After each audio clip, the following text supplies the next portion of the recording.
નમસ્કાર, dB live ન્યૂઝમાં આપનું સ્વાગત છે। છોટાઉદેપુર જિલ્લામાં ઈવીએમ હટાવો સમિતિ દ્વારા છોટાઉદેપુર જિલ્લા કલેક્ટરને આ વખતનું મતદાન ઈવીએમ વિના બેલેટ પેપરથી કરવા માટેનું આવેદનપત્ર આપવામાં આવ્યું હતું। છોટાઉદેપુર જિલ્લામાં કલેક્ટરશ્રીને એક આવેદનપત્ર આપવામાં આવ્યું છે। એમાં ઈવીએમ હટાવો સમિતિ દ્વારા આ આવેદનપત્ર આપવામાં આવ્યું હતું અને દેશમાં જ્યારે ટૂંક સમયની અંદર લોકસભાની 2024ની ચૂંટણી આવી રહી છે ત્યારે ઈવીએમને રદ કરવામાં આવે અને બેલેટ પેપરથી ચૂંટણી યોજવામાં આવે તેવી ઉગ્ર માંગ કરવામાં આવી છે। ગુજરાતના મહામહિમ રાજ્યપાલશ્રીને ઉદ્દેશીને કરવામાં આવેલ આવેદનપત્રની અંદર જણાવવામાં આવ્યું છે, સમિતિ દ્વારા એવી માંગ કરવામાં આવી છે કે ઈવીએમ દ્વારા કરાતા ચૂંટણીના પરિણામો અંગે દેશના લોકોમાં શંકા ઊભી થઈ રહી છે અને ઠેર ઠેર અનેક જગ્યાઓ ઉપર આ ઈવીએમ મશીનનો વિરોધ પણ કરવામાં આવી રહ્યો છે। ત્યારે મતદારોને વિશ્વાસ પણ નથી આવતો કે પોતે નાખેલો મત એ ખરેખર તેમના પસંદગીના ઉમેદવારના ખાતામાં ઉમેરાય છે કે પછી મશીનમાં સેટિંગ દ્વારા તેનો મત અન્ય ઉમેદવારને આપી દેવામાં આવે છે। આ બાબતની અનેક શંકાઓ અનેક ઠેકઠેકાણે કરવામાં આવી રહી છે।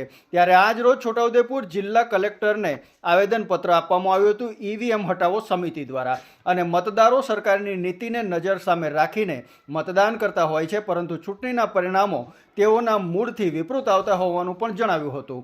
આવી લાગણી પૂરા દેશના લોકોને છે અને તેઓ હાલમાં ચાલી રહેલા ઈવીએમ સામેના વિરોધ આંદોલનમાં સ્પષ્ટ રીતે દેખાઈ રહ્યું છે અને દેશના લોકોને લાગી રહ્યું છે તેવો અનુભવ સમગ્ર ગુજરાત અને છોટાઉદેપુર જિલ્લાના મતદારોને પણ થઈ રહ્યો છે। તેમજ આ સમિતિ દ્વારા મોંઘવારી અને કોરોના મહામારી દરમિયાન થયેલા અનેક કૌભાંડો જેવા મુદ્દાઓ ઉપર પણ સરકાર સામે આક્ષેપો કરવામાં આવ્યા હતા અને આ અંગેનું આવેદનપત્ર છોટાઉદેપુર જિલ્લા કલેક્ટરને આપવામાં આવ્યું હતું। આ સમિતિ દ્વારા છોટાઉદેપુર જિલ્લા કલેક્ટરને આવેદનપત્ર આપી અને ગુજરાતના મહામહિમ રાજ્યપાલશ્રીને સંબોધીને આવેદનપત્ર આપી તેમાં માંગ કરવામાં આવી હતી કે આગામી 2024ની લોકસભાની ચૂંટણી ઈવીએમ હટાવી અને બેલેટ પેપર દ્વારા કરવામાં આવે તેવી ઉગ્ર માંગ કરવામાં આવી હતી। પ્રીતમ કનોજિયા સાથે ડીબી લાઈવ ન્યૂઝ છોટાઉદેપુર। રાજ્યપાલ શ્રીને સંબોધીને ઈવીએમ હટાવો બેલેટ પેપર લાવો માટેનું આવેદન આપ્યું છે। અમને આજે રેલી કાઢવાની પરમિશન નથી આપવામાં આવી, ફક્ત 4-5 જણને આવેદનપત્ર માટેની પરમિશન આપવાથી અમે આજે 5-6 માણસો આવીને આવેદનપત્ર આપ્યું છે। આવેદનપત્ર આપવાનો મિનિંગ એ છે કે આજે ભારત દેશ એક લોકશાહી દેશ છે। લોકશાહીમાં મતનો અધિકાર એ દરેકને એક મળેલો છે અને તે 5 વર્ષે આવતો હોય છે, તો એ મત વેડફાવાના જોઈએ અથવા જે પક્ષ અથવા જે વ્યક્તિને આપણે મત આપીએ એને જે ગણાવવો જોઈએ। પણ ઈવીએમમાં એવી સિસ્ટમ છે કે આપણને ક્યાં મત જાય છે કોઈને ખબર પડતી નથી અને આટલી કોમ્પ્લિકેટેડ સિસ્ટમ આ દેશમાં ચાલે નહીં। સિમ્પલ સિસ્ટમ હોવી જોઈએ।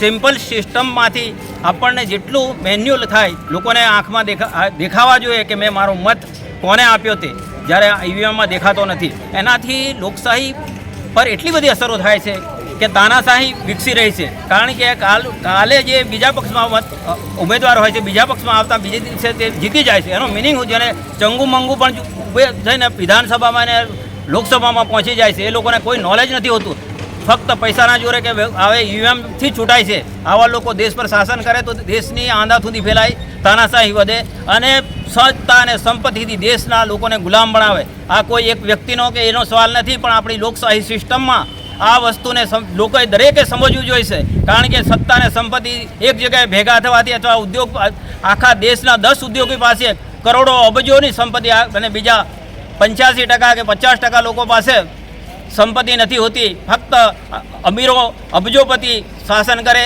એ લોકોના પૈસાથી એમની મૂડીથી પક્ષોને ખરીદવામાં આવે અને એનાથી શાસન વ્યવસ્થાને અને લોકોને ગુલામ બનાવવામાં આવે। આ સિસ્ટમ એકદમ બોગસ છે, ઈવીએમથી ના થવું જોઈએ।